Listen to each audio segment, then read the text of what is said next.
Hey, it's Steph from Happy Place to Grow. I'm here at home and it's hard to believe, but we are now almost at the end of another fabulous school year. You know, the end of school can bring a lot of fun days, a lot of celebrating, but for teachers, the end of the school year also can bring a lot of pressure.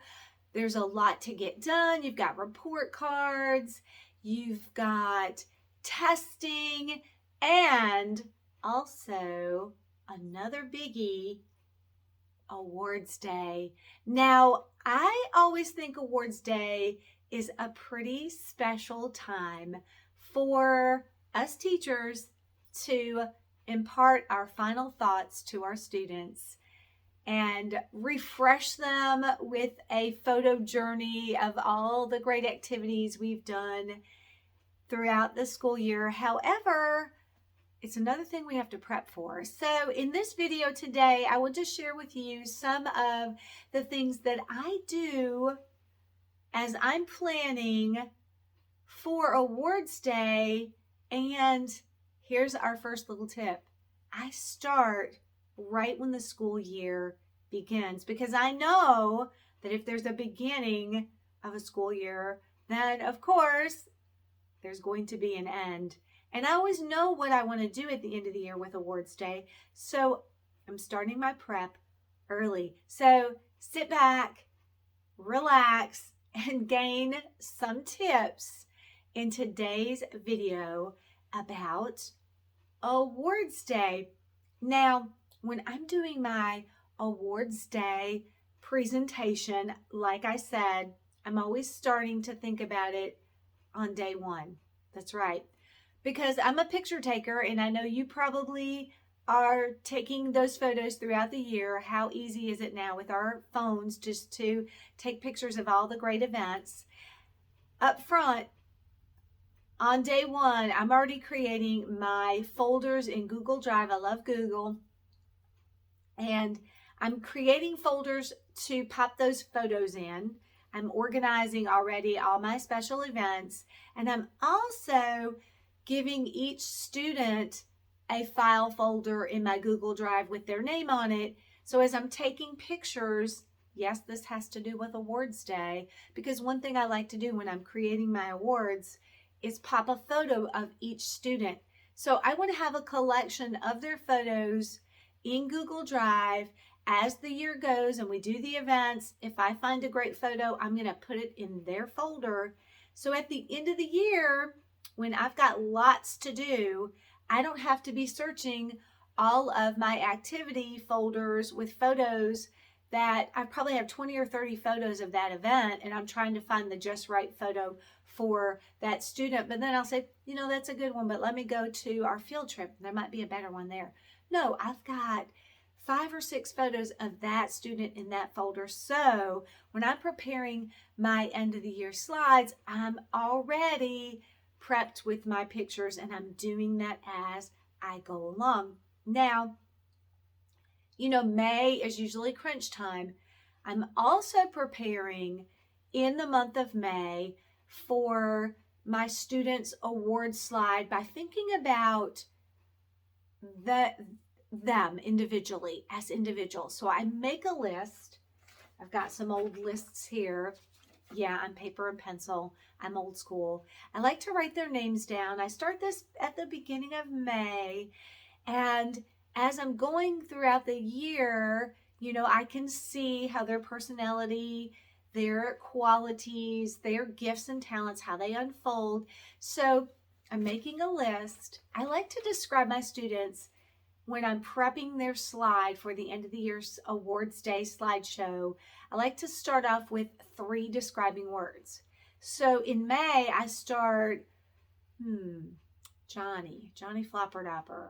He's creative, athletic, funny. You know, I'm thinking about each individual student, and I'm writing those words down. Now, for some students, those words are just you're gonna be like, I've got this kid down. For others, you're gonna have to think that through a little bit. I also make a list. I've made a list throughout the years of describing words that I use for students, like creative, funny, knowledgeable, organized, and I just have a running list so I can pull from that. I also like to call upon the thesaurus so I don't use the same words over and over again. For helpful, I try to find another word that means organized or helpful. Something else I can pop in there that's describing in the same way but not overusing that word. So again, you're working on the end of the year awards slideshow at the beginning of the year and throughout the year, and even as May starts. Now, I know a lot of people like to have just sort of generics, because it's such a big event. Sometimes I know people do the candy awards, or they just sort of have just general awards. I like to be really serious and specific. Again, they are special. You've had a special year, so it's worth the effort recognizing them as an individual and really prepping. So I'm getting my Google Slides ready. In May, I'm starting to prep my slides, and I have copies of former slides. So some of my slide that I'm going to make, the slides that I put in, I can just reuse. I can copy that slideshow and reuse some of those elements so I don't have to keep reinventing the wheel. Again, you've got a lot to do at the end of the year, so you want to make this day special and the awards unique, but you don't want to overwork on it. You want to make it as easy as you can. So I'm thinking about describing each student, and as I'm prepping their slides, I am thinking about, I've got a copy here. I make each individual slide, so I'm putting a photo. Remember those special photos. I'm going to pick one special photo, and then I'm going to describe each student individually. I'm going to say things like, Johnny. When I think of Johnny, I think of my 3 words: knowledgeable, friendly, easygoing. When I walk in the room every morning, Johnny always greets me with a smile. He greets all his fellow classmates with a smile, and he always brightens our day. Now today, I'm recognizing Johnny and I always give each of my students one academic award. Some students excel in all areas, reading, math, writing, but I like to think about one special area per child. Each child is honored, and it's not always if they're above average in that, academic spot. Have they worked hard? Have they shown growth? Have they persevered and really had to work hard in that area? Maybe they're not on grade level or above grade level, but have they really worked hard and achieved? Those are things I can highlight for each student. If somebody is really strong in math, that's their academic award. If somebody has really grown in reading, I want to highlight that. If somebody is a super writer and artist, they love that area, that's where I'm going. And I'm going to be specific. I am going to really write down exactly why the student is getting that award. I'm not going to say a general thing like, Johnny is a great math student. He is just so smart in math, so today he's getting the math award. I'm going to tell exactly why I'm giving that. Is it his problem-solving skills? Has he worked hard in a specific area to improve? I want to highlight each student for their academic strengths and growth. So I'm going to be specific. Again, I'm starting in early May, and I'm working on each student's little bio here so we can give them special recognition. And then I always like to include a behavior award. So we were the Wildcats. So I would have, I think I have one here, for good behavior, or if a student worked on their behavior. Maybe they always weren't making good choices, but they worked on it. I'm going to give them a PAW award. Recognize that, again, specifically to how they've improved, if their behavior's improving.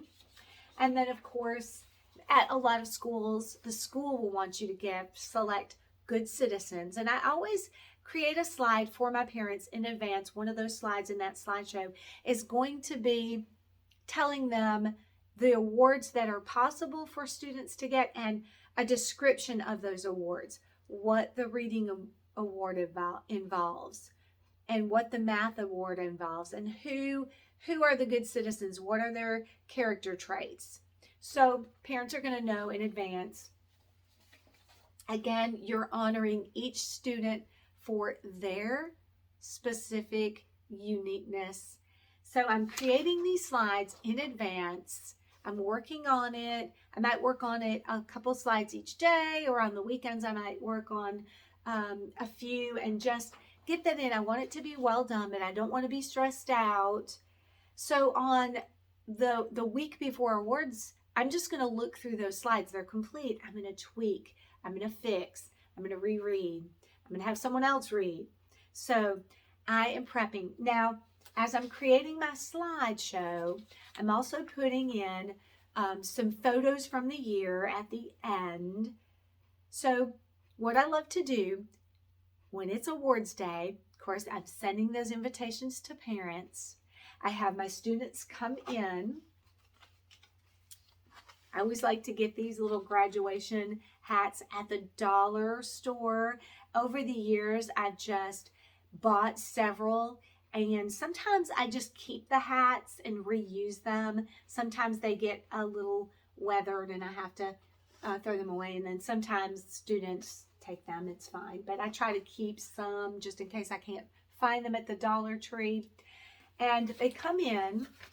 I always let them come down the aisle. We do this in the auditorium. Some people like to do awards day in their classroom. I have done that, but I do love to go to we have a theater, an auditorium where the students can walk down. I have them go to the side and they sit in the front. They've got their little graduation cap and they come into pomp and circumstances. Dun, dun, dun, dun, dun.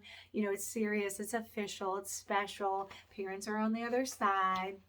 Then I have, of course, when I'm doing my slides, the first slides are recognition slides. I'm thanking my TA, I'm thanking my volunteers, I'm thanking my classroom sponsor. You want to recognize all the people that have helped make your year successful and easier. So I do that up front. Then I go into the awards specific. I will be reading the award information out, and at the end I always say something like, way to go, great year, we're so proud of you, and then we all yay, clap, and then we go to the next one. At the end of the 18 or so slides, then it's the picture celebration. Again, I'm going to go back to those folders that I have each activity photos saved. So I like to create my photo collages. I have several pages of things that we've done throughout the year in Google Slides. Again, just putting it all in that one platform. It's easy for me. We go through the pictures. Of course, you can add some music to that. And also, I have done this too. I've let my students come up to the stage and perform a final song. I found this song that was years ago on YouTube, and it goes to New York, New York, but it puts words in it for students like, start spreading the news, we're leaving today, we wanna, and they sing that. We've practiced it. And then at the end of the song, they take their hats and throw it in the air, yay, we all clap and celebrate. And of course they march out again to pomp and circumstance. We go down to the classroom, and in the classroom, I always have cookies, some punch. I have an area set up for photos. The parents love to get a picture of their students holding their awards. They love to get, of course, we're always in the photos. They want to be with their teacher. So you got to have a little photo stop for the families. And I always usually have, it usually says good luck for next year or something.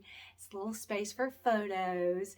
And I try to have my awards day celebration in the afternoon after lunch, because after that, a lot of parents are going to want to take their children home, and so you're pretty much going to be done. I don't like to kill the whole day, so we have learning in the morning, and then after lunch we'll have our little ceremony. Now, again, the end of the year awards day is your choice on how you want to celebrate. I feel like it's really an important day for you to speak those special accolades that personally belong. They should be true, they should be honest, and they should be uplifting. And every student has something good, has something wonderful, has a skill, has a talent, has something they've added to the classroom that year that you can highlight, and they need to hear that. I take this from experience because when I was in 6th grade, my 6th grade teacher, back in the day when we had crank telephones, I'm just kidding, but it was a long time ago, before we had all this digital stuff. Computers, I don't know they existed, except maybe huge ones at IBM. I don't know. My 6th grade teacher wrote each of her students a little prediction.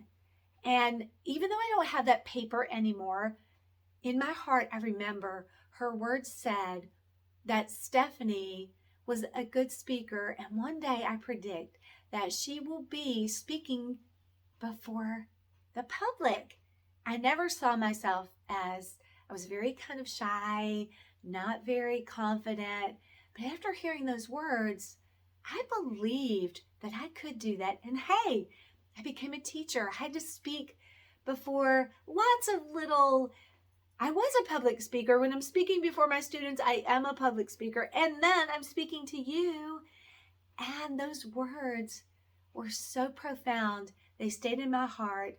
I'm 50-something and I still remember those words. So the words you speak to your students, those special accolades that you leave them with, even when they go on to the next grade level, even as they get older, they will remember those words, and their parents will feel so wonderful about how the year's closed up. Remember, the teacher is the difference. So even at the end of the year, we can close up with those special comments and be the difference.